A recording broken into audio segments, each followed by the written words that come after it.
I just finished up a coaching call with one of my students, if you will. And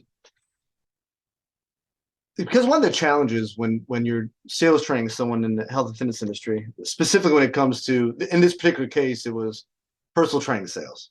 Okay, it doesn't have to be, but in this case, it was. Um, Oftentimes, what you'll run into is, and it makes total sense, right? It's very natural for someone not to know what to do or say because they've not participated in a sales training or a role play before in terms of the sales process. What to do, what to ask. They may know the principles like, oh, I know I need to ask open-ended questions, discovery questions, but they don't really know why they're asking that question. Like they're missing context. So they don't know why, understandably so. And in this case, the gentleman did not know really why he was asked the questions he was asking. And then he didn't know how to come up or formulate his own questions that made sense in that context, in that situation, that scenario, because he hasn't done it before. Okay. So some of the questions he had made me think it might be an opportune time to make a video because if he's got these questions, it just makes sense. Plus, this is one of the things that I hit on quite a bit, which is we're not asking questions just to ask questions. Okay. So the topic of this video is going to be primarily addressing the needs analysis. What is it for? Okay. What are we trying to accomplish? The end game of the needs analysis. What things? And I think there's about 6 different things the needs analysis is performed for. But the reason why we had this conversation is because I want salespeople that I train to understand why they're asking the questions and the principles behind it so they can formulate their own questions that would present themselves if they're active listening properly. And we don't just ask questions to ask questions. We ask questions with a purpose. And why? I often say that the sales presentation and the needs analysis being a very specific part of that sales presentation is an opportunity to do a lot of different things, but it's really the chessboard. It's really an excuse to get to know someone, right? It's an excuse. It's just like the tour of a fitness facility. If you're new to sales, you might think, oh, it's to show them what equipment we have. Well, that's very minor, actually. I mean, partially, yes, but it's very minor. What it really is an excuse to get to know the person, build rapport, uncover any potential concerns they might have, find out what makes them emotional, find out what their problems are so you can find them a specific solution, all those things. Put them on a piece of equipment, all that kind of stuff, demonstrate functional training, whatever. But it's just an excuse to do that. It's not what it seems to be on the surface. Same thing applies to the sales process in terms of if you're sitting with them at a table to do a personal training presentation, for example. We're trying, it's an opportunity, it's an excuse to talk to them, to perform a needs analysis and to go through the sales presentation, but sales process with them. And it's the chessboard, we always say, the proverbial chessboard. We are several moves ahead of them. We're leading them where they want to go, where we want them to go, and where they ultimately want to go. Not in a manipulative way, not in a, you get the idea. Not in any sort of sinister way, but because we need to figure out what is a proper solution for that person. We don't want to give them cookie cutter. So we got to figure out what that is. So let's talk specifically about the needs analysis and why we ask the questions we do. We're asking questions with a purpose, not just asking random questions because we don't know where it's going. Now, in order to ask these questions or any conversation, right? How do you be a great conversationalist if you're out on a date, for example? Well, you better have stuff to draw from, number one, right? So hopefully you're well-traveled and you're well-read and, you've seen a lot of movies, you've been places, you've experienced things, whatever, right? Or you're just generally curious if you're younger, you don't have a lot of experience, or you have a lot of passions and you're curious and you can kind of get away with not having a lot of those experiences. But you got to be curious, don't you? You got to be inquisitive. You got to want to know about that other person. You want to ask questions. And why are you asking those questions? It's the same thing. Why are you asking those questions? You're trying to get to know them so you can be a better date, so you can be a better trainer, so you can provide better solutions. That's the outcome.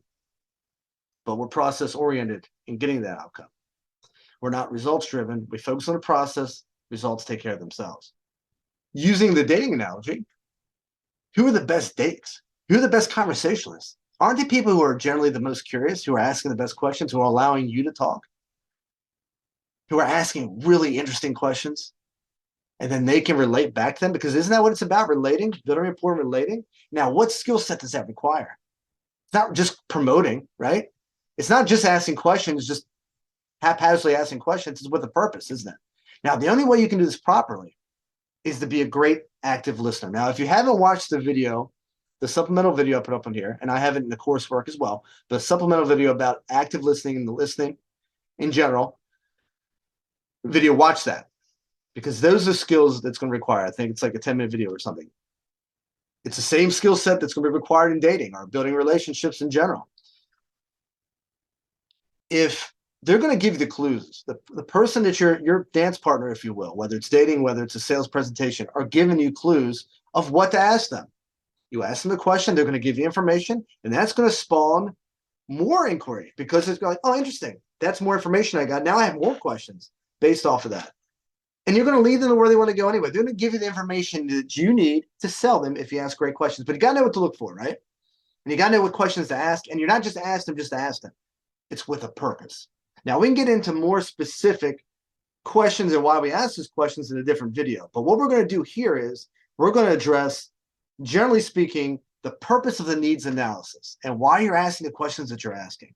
Okay? Now, remember, the needs analysis is just a form. It could be a blank sheet of paper, really. But there's certain questions that I always ask every single presentation, no matter what. Now, I'm going to ask a lot of other questions too, because of all the information I've gathered through asking those questions are going to lead me to other inquiry. The needs analysis is an excuse to get these questions out and figure out what this person needs. How can I help them? So let's talk about what the needs analysis is. Where is its place within the sales process, right? And then let's talk about the 6 things that we're trying. What's the goal essentially? What are the goals of the needs analysis? What are we trying to get out of it? How does it help the person that we're with, the person we're trying to serve? The needs analysis should occur. Okay, look, you introduced yourself at the beginning, you made a great first impression. You got on their level right away. I always like to say, things like, have you done this sort of thing before? Is this sort of new for you? That's generally speaking kind of the questions I ask. Then I set expectations. Hey, look, I don't want you to have a cookie cutter approach. What is every gym sort of known for? Every fitness experience sort of known for? People quitting. When you think of fitness regiments, you think of inconsistency. You think of January, where people come in with New Year's resolutions and stop and start. I want that person to stick with it, right? That's what they're known for. I want them to develop a lifestyle. So I don't want you, Mrs. Jones, to ever feel like you're here ever again going, what do I do? That's what the purpose of us meeting today. I want to figure out, I don't want to give you a cookie cutter approach. I don't want you to feel like you're doing something that's generic. Or if it's, a Zoom, remote sort of situation, I don't want you to feel like you're ever working out on your own and you don't know what to do. Or you just work out in general and you're being inefficient, or you're not held accountable, whatever the case, whatever they need. Okay. That's the point of setting expectations, right? They know what they're getting into now. And then you just go, the next phase is really, the next segment is the needs analysis. So let's get into it. Number 1, and in no particular order. Number 1, build rapport. No one buys from someone they don't like. When you meet somebody, you're enthusiastic. It's like they're your family member, but you're steering the ship. You're not so easy to be nice to. You're not too easy to say no to. You're friendly, but you're not too nice. Just like if you were dating, you have standards, you have boundaries, you have a backbone. In this case, the attitude we have is, look, I'm the expert. Not in a cocky way, but in a way that is an expert. I have a cool, calm confidence about this because I've done this a million times and I know what I'm talking about. And I've helped a lot of people. If you're a personal trainer, maybe sometimes you got to fake it until you make it, right? A lot of it's going to be experience. But if your personal trainer has been in business for a while, but maybe you're not a great salesperson, don't have a lot of experience in the sales aspect of things, well, you do have a lot of experience in training people, and you're confident there, aren't you? Okay, it's the same confidence. And if you're confident there, you should be confident here. So we want to build rapport. It's an excuse to spend time with them, to build this relationship, association. You're joking around, maybe. You're finding commonalities, just like you would if you were dating. Oh, interesting. My sister does the same thing. Or, oh, wow, your kids, oh, wow, your kids do that. Wow, that's whatever it is, right? Maybe there's a picture in your office or something. Or again, it doesn't matter. It doesn't matter how you build that rapport, but you're finding commonalities, things you can relate to, just like you would building a relationship with a friend. But this is a friend that doesn't. You're conducting, you're steering the ship. That's key. You have an edge there. And remember, guys, you always have inherent leverage. They're there for a reason. They're talking to you for a reason. They're interested at some level. They need your help. You know that, and they know that you know that. So all you can do is drop the ball. If you do a great sales presentation, you're asking questions with a purpose, you'll be fine. 2, the needs analysis allows you to ask discovery questions. How are you going to serve somebody properly and specifically to their needs and create a dynamic experience for them that is customized, tailor-made to their, which is a lot of value built into tailor-made anything. Don't you want tailor-made solutions? Does that make you feel special? Don't you think that's going to help you more? Don't you feel more value in that? Well, so do they. And how do you give them that value without asking a lot of questions to figure out what they need? Doesn't that feel like a more scientific, more professional approach? If you go to a doctor, what is one of the first things to do besides sitting in the office for 3 hours to start with and filling out a bunch of paperwork? Eventually, once you do get into the second or third office, what do? The nurse asks you questions. The doctor then performs an intake. You've probably done 3 intakes by the time you meet the doctor. What are they trying to do? They're trying to figure out, what does this person need? What they shouldn't be doing, and you shouldn't be doing this either, is diagnosing them with something and then giving them a solution for something that they have not done the proper intake on. How do they know what the solution should be if they haven't figured out or identified what the problem is? You shouldn't just walk into the office and they're giving you these medications without figuring out, well, what's the problem, right? And then it might require assessments or tests, right?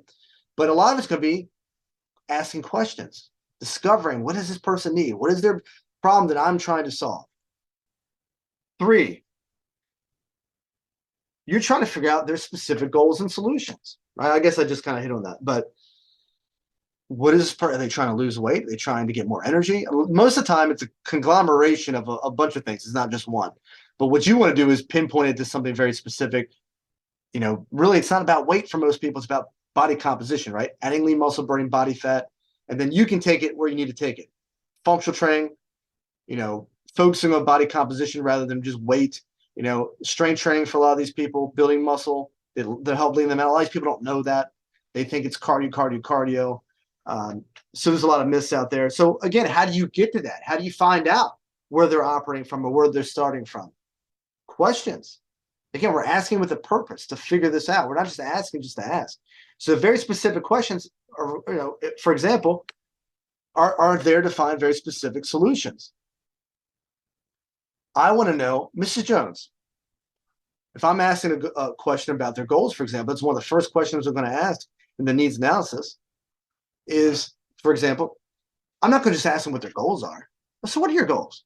Not specific enough. There's no context. I want to build them a question. Mrs. Jones, let's pretend I'm your Santa Claus wish list. Okay, I'm your personal genie, right? You would love me for this. Let's say you didn't have to do any of the work. I could just snap my finger and you instantly transformed in this new person. And again, that new person, it's just a holistic experience, right? It's not just they want to drop fat. Why do they want to drop fat? Well, they want to probably become somebody different.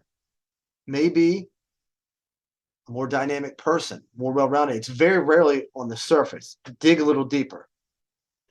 Mrs. Jones, if I can snap my finger right now and instantly you were transformed, the body that you wanted, how do you want to look? How do you want to feel? What is different about you? It can even be emotionally. Whatever is important to you, I want to know. And go. Okay? Something like that. I play around with the words and the semantics from time to time, and I formulate the question various ways depending on the flow. A lot of it's art, right? It's not all science. A lot of it's art. What does it feel like? What feels comfortable saying to them in that moment? But they get the gist of it, you get the gist of it. And then if they don't get specific enough, I make them dive deeper. Specific questions equals specific results. So I want specific answers so I know how to help them better. 4, customize the experience for them. Once again, these are all related, right? How do I know how to customize the experience for them if I haven't asked the proper questions, if I don't know enough, if I'm not gathering enough information? But it also allows me to customize the experience because they feel special. If I'm asking them all these questions, it's like going to the doctor's office. You immediately give me more credibility because I'm doing this professionally. I'm asking some really good questions and I'm making them think. I'm challenging them a little bit. And I'm talking about things like behavior modification. We're going to have to change this, this, and this in order to develop a lifestyle. I'm not surface level. I'm not just here to get you to lose weight. I know that the process is going to allow you to lose weight or to drop body fat or to get more energy or to correct those muscle imbalances or that back pain. I know that I got to approach it holistically. A lot of this is emotional. It's not just physical. Most of it is emotional and mental because they have to stay consistent to see any of those goals. And that requires behavioral modification. It requires eating a certain way. All this is right here, guys. And if you approach that, or if you address it, they're going to immediately give you a lot of credibility because most people will not spend the time to get that deep with them. Because this, after all, is a really psychology and behavioral modification. Working out is what that is, because even if they sucked at working out, if they stay consistent, they're going to at least get something out of it until they get better at it. Does that make sense? Consistency is really key. We know that. They can't do any of this without first building a lifestyle. So forget about expediting the results immediately. Let's focus on getting you consistent, and then we're going to be really efficient with those workouts and build you a plan over time so that you know what you're doing in 3 months, 6 months. You're not going to plateau because we're constantly evolving the program, and you shouldn't be doing the same thing in 3 months. That might be why you plateaued before. But doing those things is really going to give them a customized experience. And give them that customized experience. Don't give every person the same experience. Listen to what they have to say. What type of personality are they? What are they giving you? And then play off that, right? I mean, if you were a comedian, for example, yeah, you're going to give the same act a lot of times, aren't you? But it's not going to be exactly the same. Somebody in the audience might say something, and you want to give them a different experience. Or maybe you try this joke out because that's the vibe of the room. It depends. But you want to give them a customized experience based off what they're telling you. I'm not going to give this person the same experience that is running a marathon or that's a marathon runner compared to this person who is maybe like, I don't know, like an 80-hour per week person who sits a lot and is trying to drop 30 pounds. They're going to get a different experience, as they should. If you're an actor, yeah, you might do 10 takes of a scene. You're not going to perform it the exact same way every single time, and nor should you, because if you're really in the moment with your acting partner, you're having a different experience every time because you're really listening and taking that other person in, right? You're in the moment with them. And I give that analogy a lot, but it's very true. It's like playing poker also. You're in the moment, responding to that person's body language, responding to that person's information that they're telling you verbally, but also the nonverbal cues. Now, some of that, again, you just have to pay attention, listen, and some of it's going to be through experience. I can tell you this stuff all day. It doesn't mean that all of it's going to sink in right away. You have to inhabit that person's emotions. You have to inhabit what they might be feeling and empathize with them to understand what the proper and appropriate response is going to be. And that takes practice, and that takes repetition. This is a big one. Number 5. We need to uncover what their driving one is. What are their emotional hot buttons? Remember, we're getting them emotional. Now, just like we don't ask questions just to ask questions, we don't just try to get them emotional, just try to get them emotional.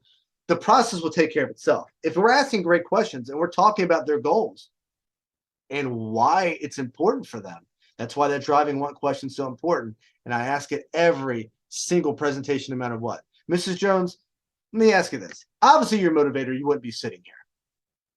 But I don't care about motivation, if we're being honest. And why don't I care? It's not that I don't care about you. It's because every single person who's ever joined the gym, this gym here, the Self Club, was motivated when they started. Every single January newbie was motivated when they started.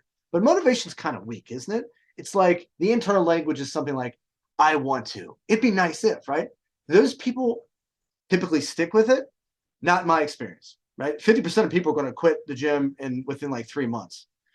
If you join in January, for example, right? And most people are going to quit shortly after that. Well, what's the difference between somebody who sticks with it and someone who doesn't? Because there are obviously people who do stick with it. And what I found in my experience is those people that stick with it aren't motivated. They're driven, which sounds like semantics, but it's not. Motivation is I want to. Drive is I must do this because, and these are the reasons why. I must absolutely get to these goals and name their goals because of X, Y, and Z. So my question is to you, why is that? Why is it a must for you this time? What's going to keep you coming in here, besides me, of course, I'm going to help you. Drop that personal training seed.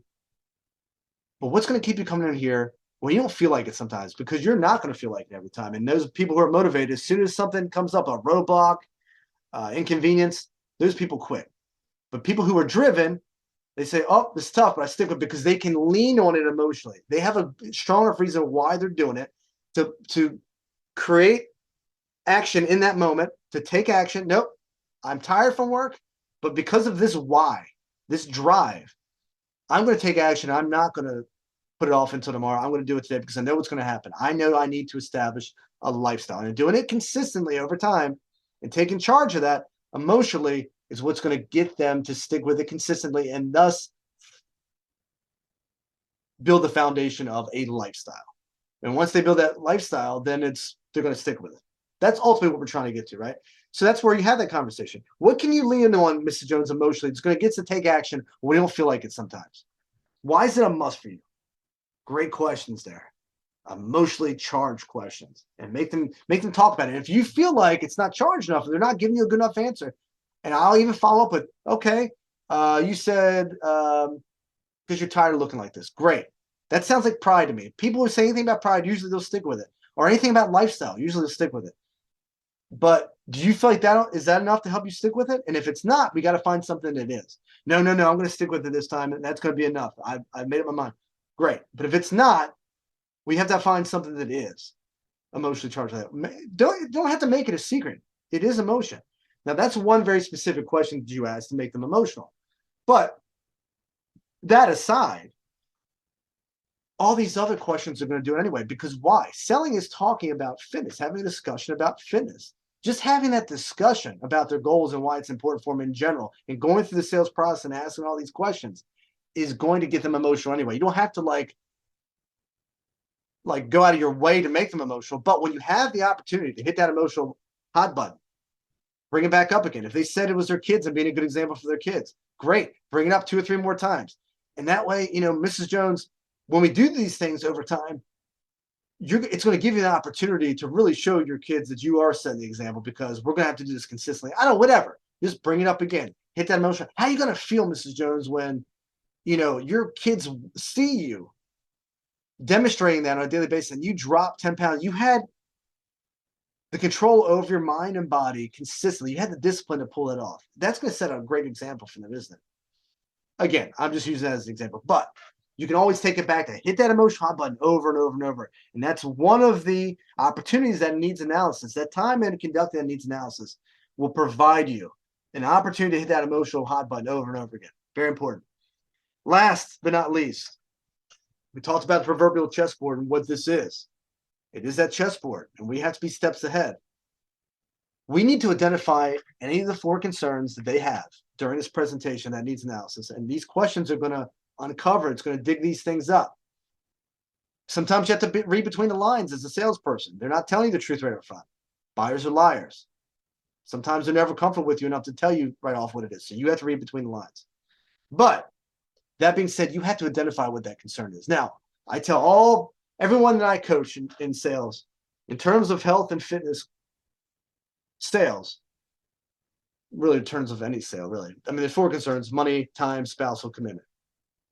A lot of people say that spousal commitment is a mask for a commitment concern.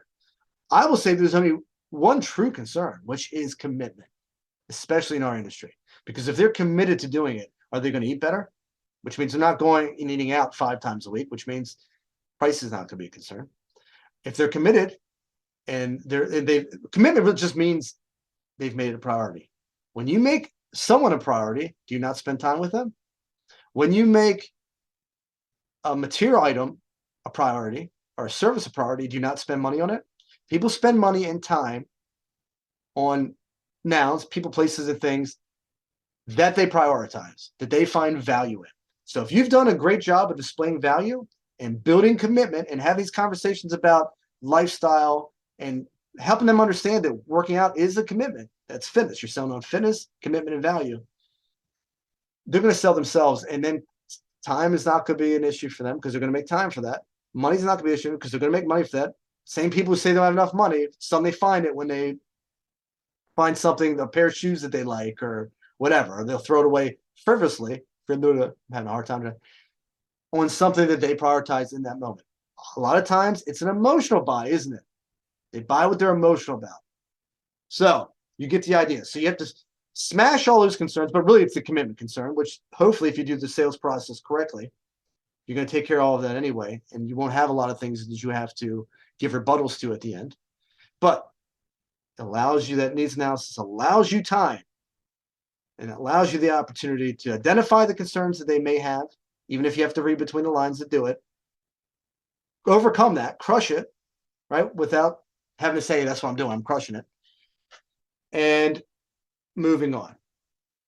That way, by the time you get to the closing part of it, the price presentation, all that, it's not a matter of if they're going to buy. You already know that. It's a matter of what they're going to buy. And if you've done a great job of building value, they're going to get something that's really appropriate for them. It's probably going to be something that's more comprehensive. All right. Well, hopefully that was thorough enough. And, I made this because I was inspired by someone I was coaching. Hopefully this helps them and it helps anyone else with the same sort of questions. Remember, if you're a health or wellness coach, if you're an owner or a manager of a health and fitness business, if you need me to come in, train your staff, train you, make you more efficient, improve your closing percentage, improve the general sales savviness of your team as a whole, and then put some systems in that, so that you have ongoing access to ongoing training over time, so that you don't spend all your time, trying to sales train in that, revolving door that is often the health and wellness industry in terms of, the people that we hire. I have solutions for you. Contact me. We'll do a complimentary consult and see if I can help. I know I can help. See how I can help. Smash that like button. Refer me to your friends. I mean, your competition. If you don't need me, maybe your competition does. You know what I'm saying? I would love to help and share this with someone who needs to see it.